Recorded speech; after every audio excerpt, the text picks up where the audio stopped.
Welcome to Unfiltered, where we have courageous conversations about the topics we're often taught to keep quiet about, especially at work.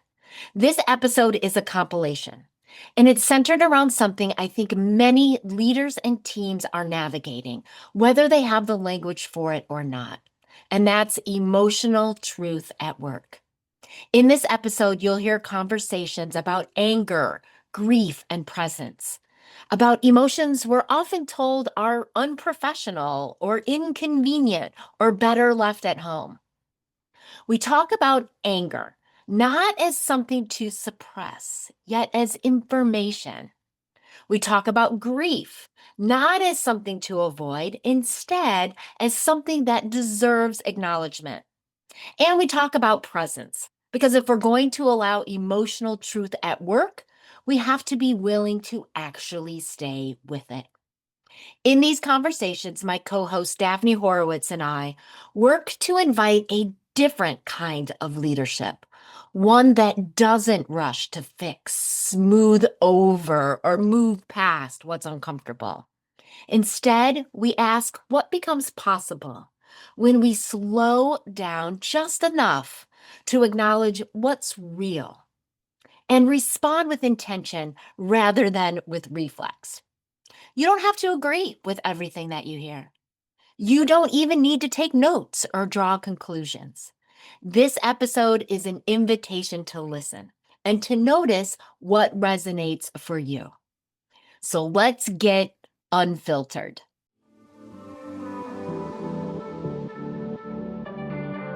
The best part is linking anger to passion and saying, yes, when you have a strong emotion, such as anger about something, it really means that you are passionate about something. You're usually angry when you see an injustice, you see something that's been unfair, you see something that's just not working the way that you think it should, or the way out of alignment with your values. Often the things that get us really angry means that something's happened that is out of alignment with our values.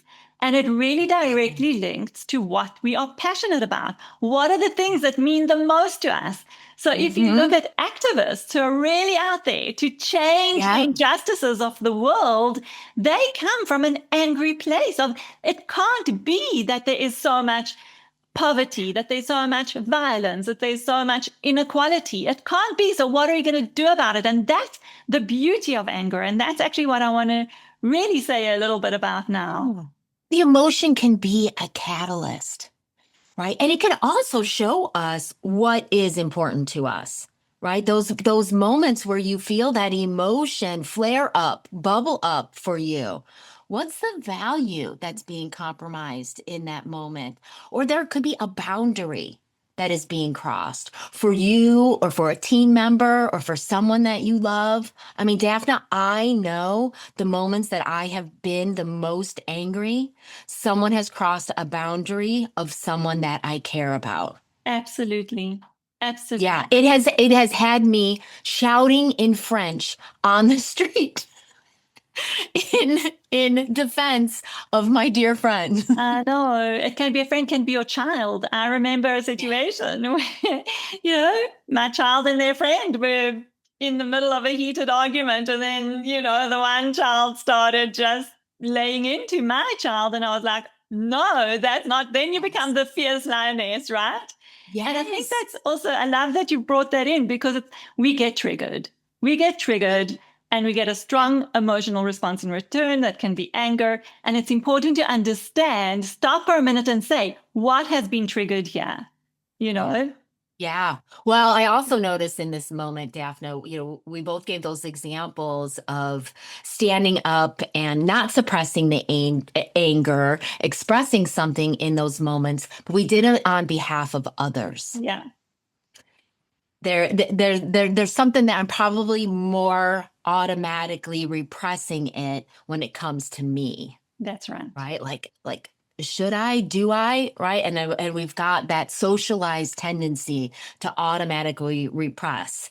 Don't share this. You'll look too emotional. You'll look too irrational. You'll look proportionally too strong. I love that distinction that you brought in, because it's easy for us to go in defense of someone that we really care about. But when we are triggered for ourselves and we get angry all of a sudden, that red hot flush of, temper, or even I'm going to say that slight annoyance and irritation, because we're all different in our levels of expressiveness of anger, or even being aware of what's going on for us. But when when we get angry about something that's to do with us, we are taking a stand for something that is important to us. As you said, whether it's a value, a boundary, or something that is very meaningful to us, we are going to get that emotional response. And it's worthwhile noticing it. It's worthwhile noticing it and changing the narrative around it, because it's not wrong. We want to really change the narrative and say, what is this coming to tell me? What is it pointing to that I'm really passionate about, or that I really care about in this moment? And that's really important to understand. So stop saying it's terrible to get angry, or that person was angry because he, road rage incident, and he came out and started screaming at the next car. That, yes, it's anger, but it's actually aggression. It's the behavior that is, so what's wrong is the aggression. The behavior. The behavior, not the emotion. The emotion. Yeah. So we're saying be aware of it, right? Learn from it, reframe it. We don't have to immediately feel shame and repress it.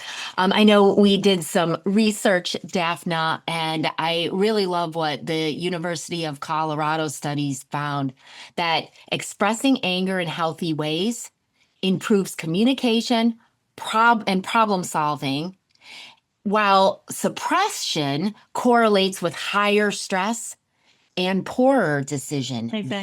Exactly. So think about the meeting where you have something really important to say, or someone has said something that you know is wrong because you've done some background research, or you've done some calculations or whatever analysis, and you know that someone just said something that is incorrect, but maybe you don't understand or remember the exact detail of it. So now you're not sure if you should say something or not say something, and you're kind of battling with this because you don't want to rock the boat and you don't want to, but there's something in you, because you can feel this, frustration rise or irritation rise, because you know that this person is leading the meeting in the wrong way. What are you going to do with that? And I want to say that just noticing that moment of irritation or frustration, or what's actually going on here, I feel like this person's leading me astray, that is already pointing to something that is important for you, to whether maybe it's a truth or a different perspective that is worth voicing in the room. And just understand, okay, to take that moment to say, why is this coming up for me now? What am I feeling, and what is it pointing to? It's pointing to the fact that I have something that I want to add to this conversation.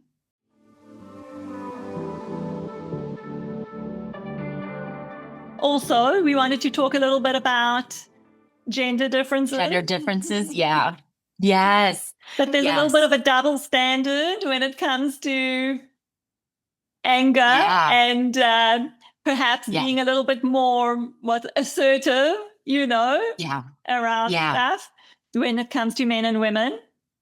Yes. I'd love to go right to what a Yale study found. Yale study found that men's anger increased their perceived competence, while women's anger decreased theirs. How crazy is that? Yeah. It is crazy. And if you're a female out there who thinks, oh yeah, my immediate reaction is to suppress. Exactly. Right? Much of that comes from how society interprets and reacts to a female showing emotion, showing passion. Right. So when a woman shows emotion, then it's you're getting emotional. When a woman is angry, you're getting emotional, you're bossy. It's irrational. Yeah. And then I think there's also something in women, and we're generalizing here, and of course everyone's different, but in general, women will maybe if they have an outburst, I think they'll end up feeling much worse about it afterwards than men. Because for men, it's showing dominance and control and power. And okay, they can be forgiven a little bit of a angry outburst. But women takes a lot more to kind of smooth that over, and becomes maybe a little bit of the perception that follows this woman. Yeah, I told you this, Daphna, not too long ago. I had an exchange and I got assertive. And it was actually, I actually intentionally decided to get assertive in that moment. I had a message to share and I shared it, right? And I had to stick with it to have myself be heard.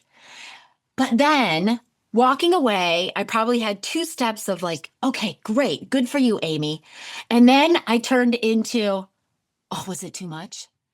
Like, like somebody observed that. What are they thinking, right? Did they think, what is this middle-aged woman going on about?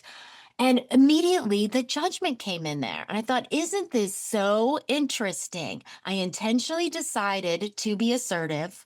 I do not feel like I did not turn into too overly aggressive in that moment, but I still was having that reaction of beration and question and shame. And was it too much? Yeah, I think because we've been conditioned to not express too much. And I know that women are culturally conditioned to stay likable, while men are culturally conditioned to be in control, and I think there's a big difference there. And the likable and competence is very much linked as well, because the more likable, there's been research done about that as well, is that the more likable you come across, the less competent people assume that you are. And that's also something that kind of can get added into this mix. But then when women try to reduce their likability factor and be more assertive, they get kind of criticized for that as well. It isn't fully accepted. Yes. So, yes. Yeah. Yeah. I mean, I know we're going to go into, how do we shift this from reacting to having that thoughtful response. I got to say, overall, for me, often what I need to tune into is, what is my commitment? What is my commitment in the big picture? Right. And setting aside how likable, or because I want people to like me, right? But setting aside how likable am I in the moment, but here's something I care about. Here's a commitment that's pulling me forward. So I'm going to speak up. I'm going to say something, even if I don't do it perfectly.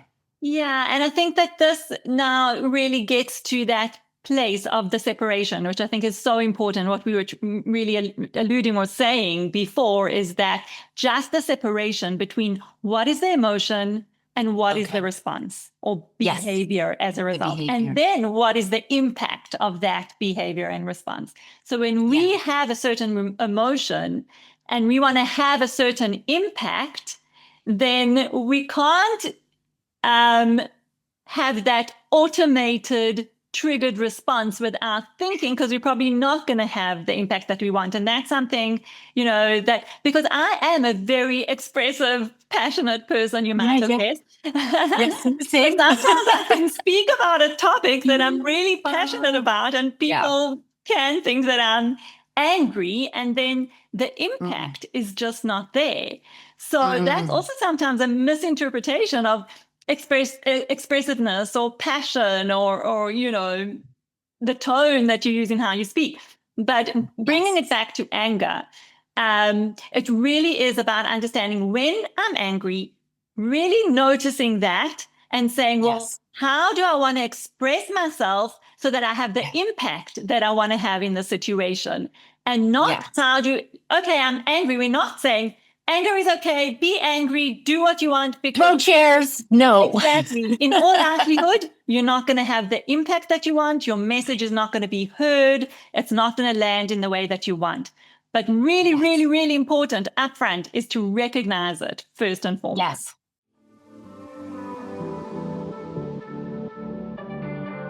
actually speaking to people, I sometimes see that people are worried that if they're going to ask a question or say something about the loss, they'll remind the person who's experienced the loss of their loved ones, and that will make them even sadder.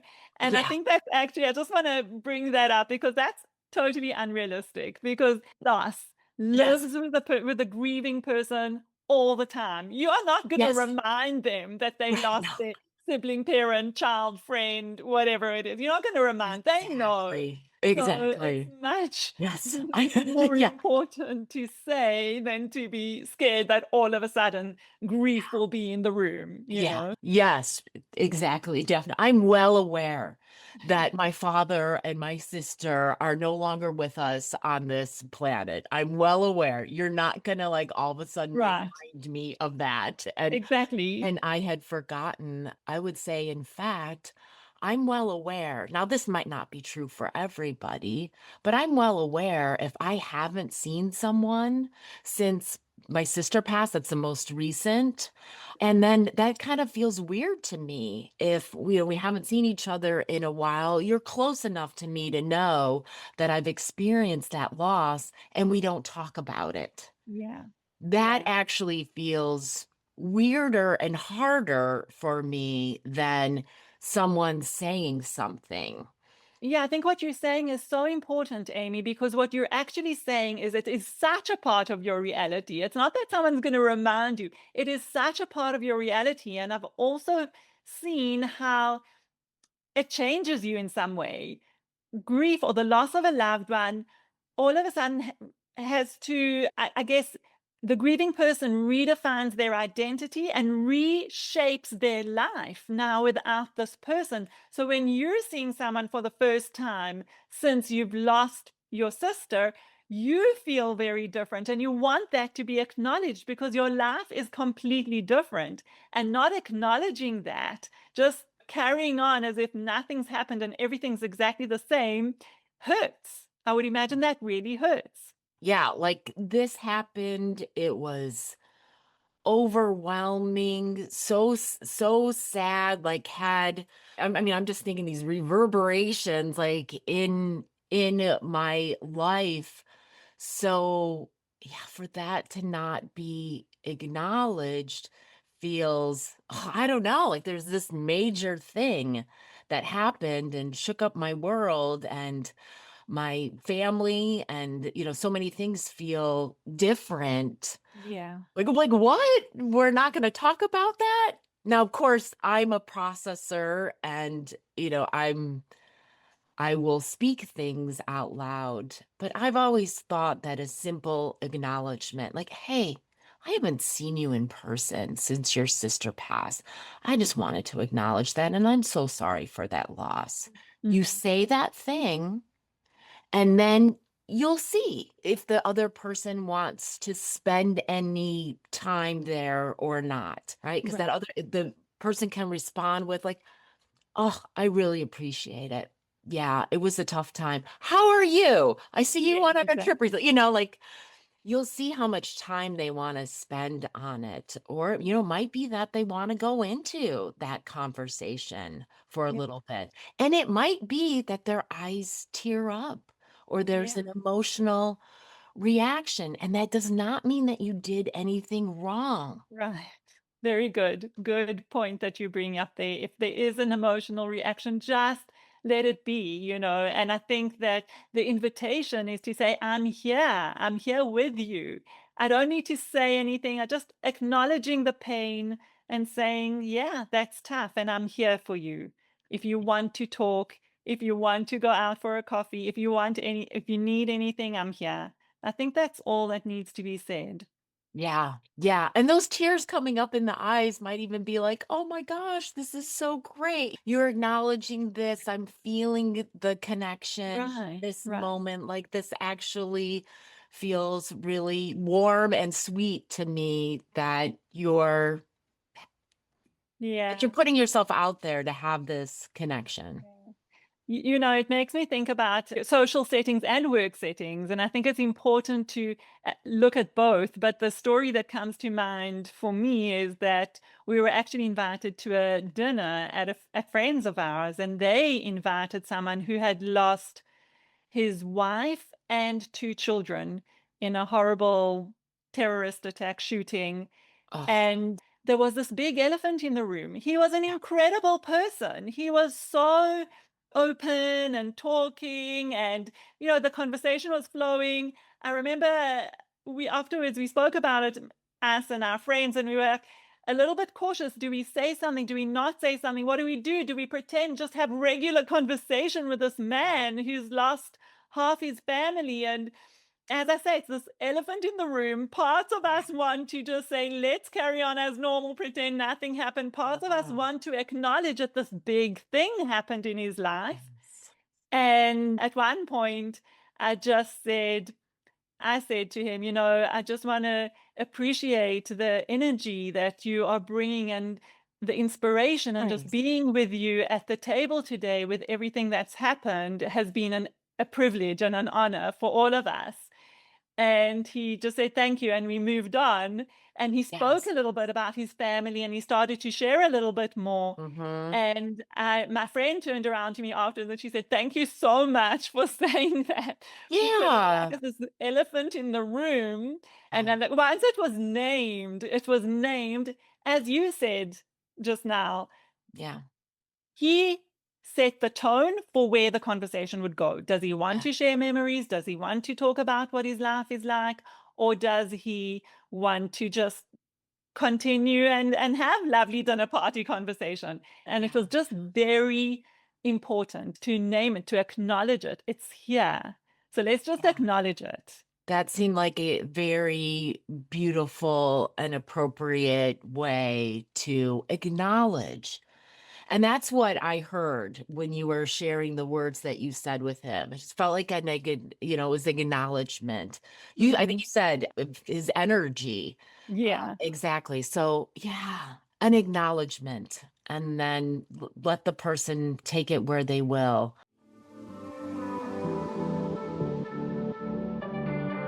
I think that there is this thing in our society globally and across religions and faiths where like we come together to support the person in the initial days, maybe even weeks, but then it will go away and there Right. will be certain circles in your life who might never ever mention it again.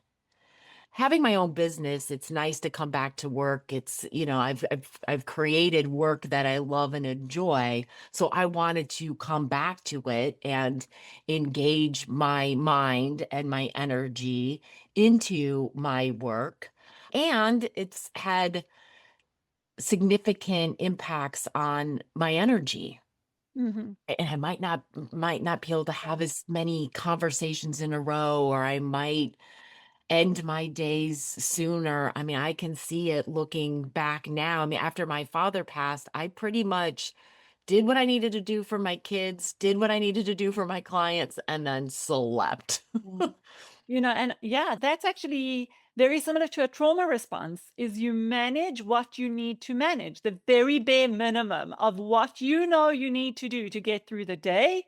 And that's it. You have no capacity for more than that. I have to say, like, I've had days when I'm experiencing that with the level of trauma that we're experiencing in our Yes. country at the moment. It's like Yeah. really low flame. I know for this period, the low flame days, do what I need to do.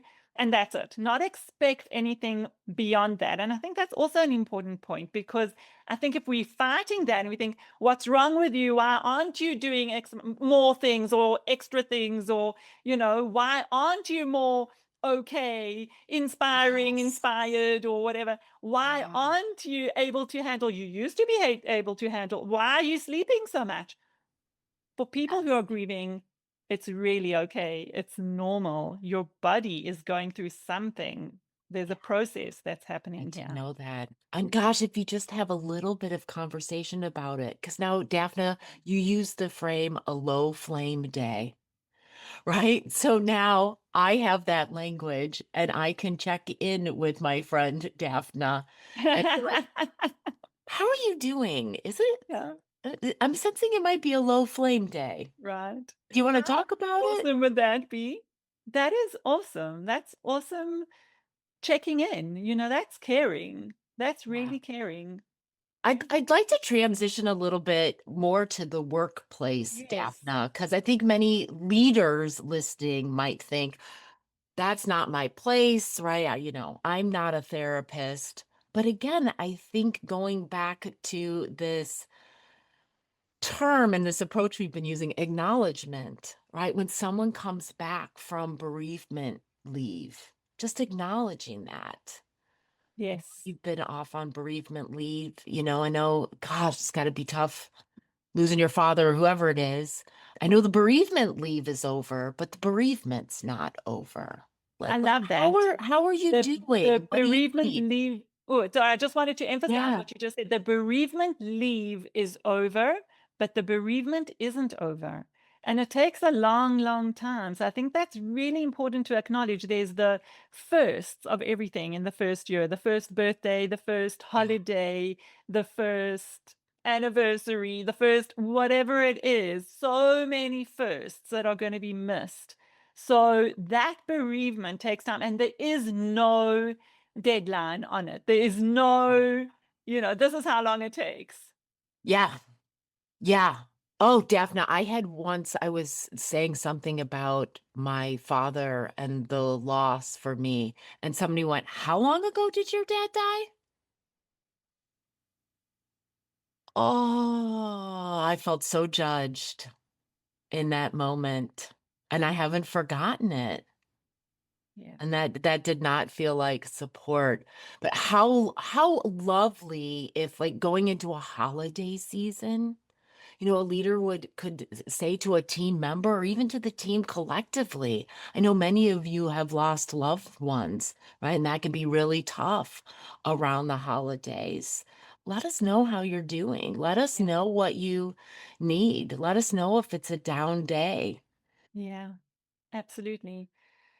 Yeah, I know. I worked with two clients who had a very, very special bond with their father. And I remember my one client going back to work, and I think there's something about grief in that it's invisible because people prefer and want and expect you to just now show up at work and be you and be okay. Yeah. And Yeah. she struggled for a long time to get back into feeling like her regular, let's say, high Yes. performing leader that she is and was, but it took her a long, long time. Yeah. And it's exactly what you, but that was like 6 months ago, it was a year ago. And she Yep. had this continue, as we said, the waves, Yep. one day she'd wake up and it would just hit her again and she felt low flame day. Yeah. So yeah, Yeah. yeah, So Def, I want to bring up another question that some listeners might be wondering. So we've talked about low flame or down day. What if someone's flaring up? What if they're angry? What if they're irritable? What if something's coming up for them and it's coming out in that way?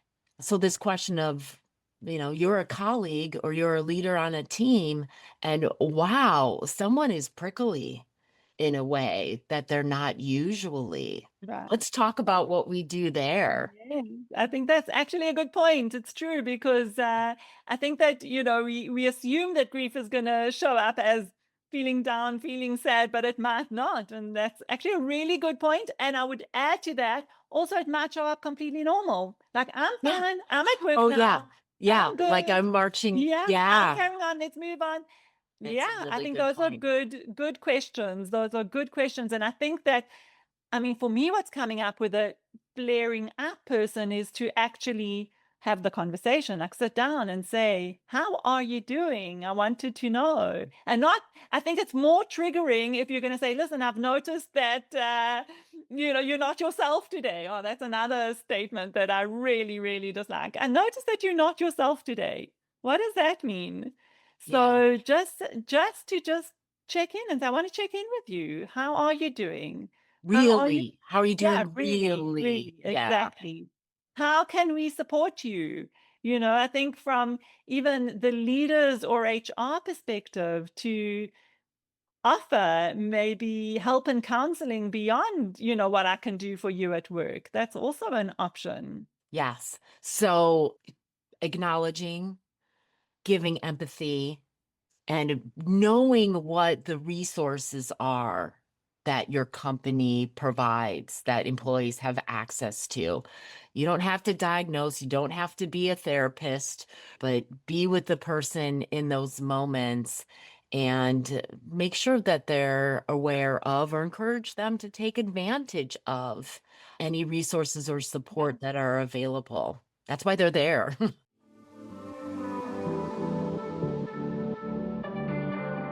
So sometimes if we don't see what is going to be the immediate gratification, the Right. immediate benefit, we don't play the game. Right. It's And I think, easier to just yeah, like, I could do something else here. I could get one, I could respond to this other message really quickly. I think you're hitting on a really important point here, which is the difference between immediate gratification and an Mhm. unknown. I don't know what I'm going to get if I'm going to be fully Mhm. present, but I know that if I try to do two things at the same time, I'm going to at least feel like I'm doing two things at the same time. Yes. And I think Yes. that's a really important point is that immediate gratification. I feel like I'm doing something that I need to do. Am I doing it well? Am I really connecting? Am I really achieving what I want? Am I getting the feeling that I want? Not Mhm. sure. But I You are know that I'm great going with to the be. inquiries today, Daphna. Yeah. You know what? I think this is a Yeah. topic that is so close to my heart because I think over time, as we've both worked with people over the years, whether it's one on one or in group settings, we see how presence has taken a nosedive in terms Yes. of these situations and these contexts, and even team meetings. I had a manager tell me once, it doesn't matter if I'm sitting on my laptop while I'm having a meeting with my team, because if they need me, they'll just call on me and then I'll answer. And I said to him, do you think that it makes no impact on your team if your laptop is open and you're working away, or if you close the Mhm. laptop and just engage in the conversation with them? And it actually took a while, and I don't know if it's because he didn't really want to admit it or because he really had to think about it. It took a while for him to really get that being present and being focused and really giving your team attention creates a different kind of listening and a different kind of engagement. Because not just being called upon when there's a question, it's also picking up the dynamics of the team, picking up the nuance of the things that are said and picking up things that are not said. And you can't do Yes. that if you're not present. But you need Yes. patience. You need patience and you Yes. need to breathe and you need to slow things down. And I think that's scary Yes. for people. The Yeah. idea of slowing things down is very scary. Yes. Yes.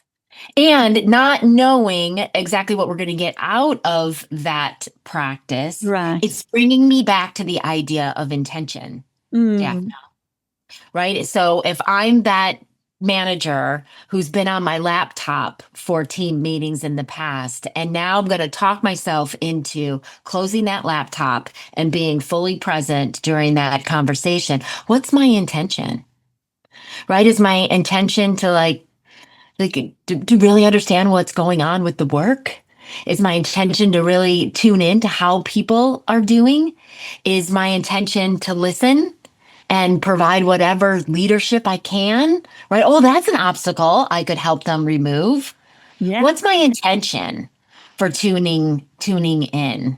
What's my And, reasoning? and what's scary about it, Amy? What is scary about it? Because I think there is something scary. And I know, I mean, I don't know if, and maybe, as you say, that's another reflection question, but, and I'm It bringing is. it back to the fear. But I think if we look at when we avoid doing something, why are we avoiding it? Usually because we're scared of something. Mm-hmm. So Yeah, I could just make some stuff up here, Daphne, but it could be, well, what if my team doesn't need me? Um, what if I feel like I'm not adding value because I haven't got yeah. anything to add? So I'd rather look busy. What if I start to get concerned that they're not on top of these things, or this is happening, or, oh, yeah, I'm noticing that people are struggling now. Now, how do I support them? Now I have more questions and concerns on my brain. It could also be I'm used to getting the A, B, and C tasks done during this call. And now Right. I will have to find time Yeah. elsewhere to do A, B, and C in my Exactly. days. What if I don't get everything done? So I need to use it. And what if I don't answer my boss and he's going to get cross, or he or she will get cross with me because I haven't been super available? There's a lot, I guess. Those are fears. Those are fears that are interesting to notice and manage. So I guess that question of what is really scaring me right now if I put everything down and just focus, or what if I slow things down and just focus on one thing? Yes, yes. Because then we can set ourselves up for success, for being focused. Like if we're concerned that we're not going to be able to respond to our leaders, our leader or leaders during that time, set that up. Yeah. Like, hey, I've found that I've decided I want to give my team my full attention, so I'm going to be completely off the devices during these hours. I'll be back on by this time, so you can expect a response by then.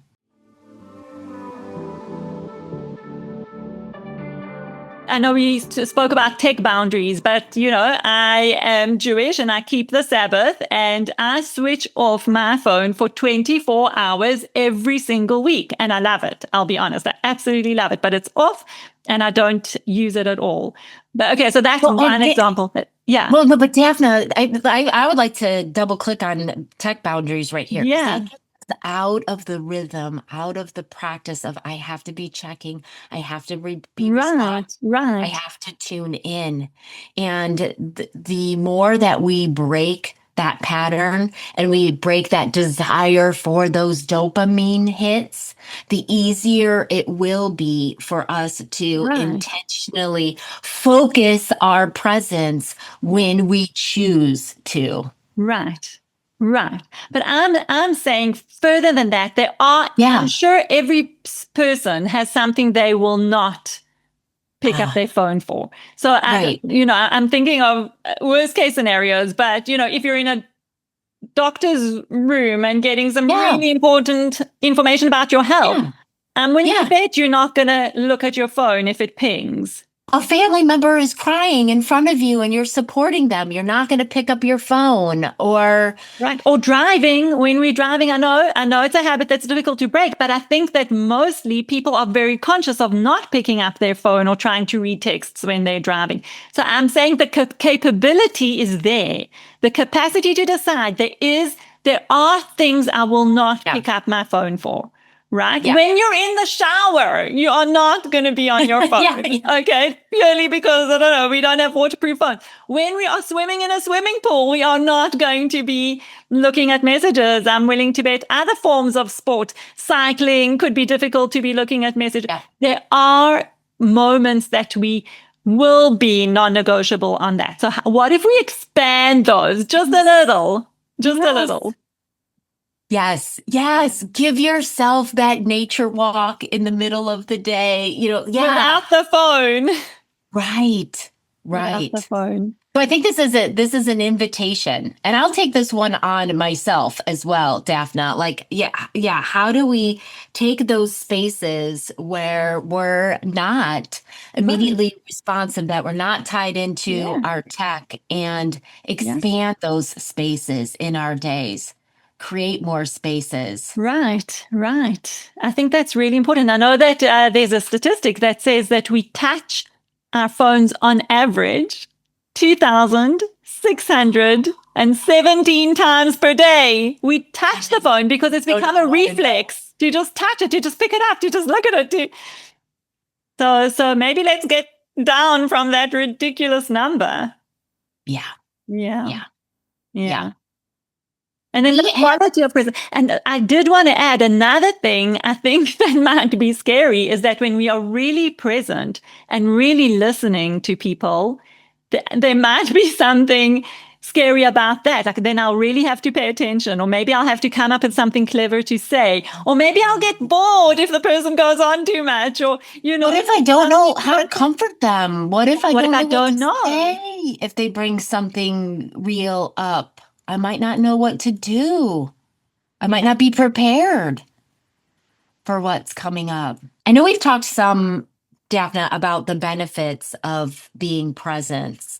I wanted to bring some more into our conversation. You don't know what you don't know. You don't know what might come up. You don't know what might click, or you might see or hear in a new way. Increased cognitive efficiency, right? When we're focused, our brain can get into a flow state and we're using our energy more widely. Studies show that task switching, because we can't really multitask. Right. Task It's switching. task switching. Exactly. You're never doing a few things at the same time. Can reduce productivity up to 40%. Which makes sense. Yeah. Because you're not really focused. And I want to interject here with mentioning the book Deep Work by Cal Newport. I think it is an amazing, amazing book. And he talks about focus being such a limited resource in our day and age because of the distractions and because of the, myriad of things that we have going on at any point in time. We are unfocused. So those people that can cultivate focus and can really do deep work, those are going to be our unicorns coming up in the future, because very few people are able to do that. Yes. You can be the leader. You can be the service provider that provides something unique. Exactly. In our world, in our workplace right now. Exactly. Yeah. Just by being able to focus and be present.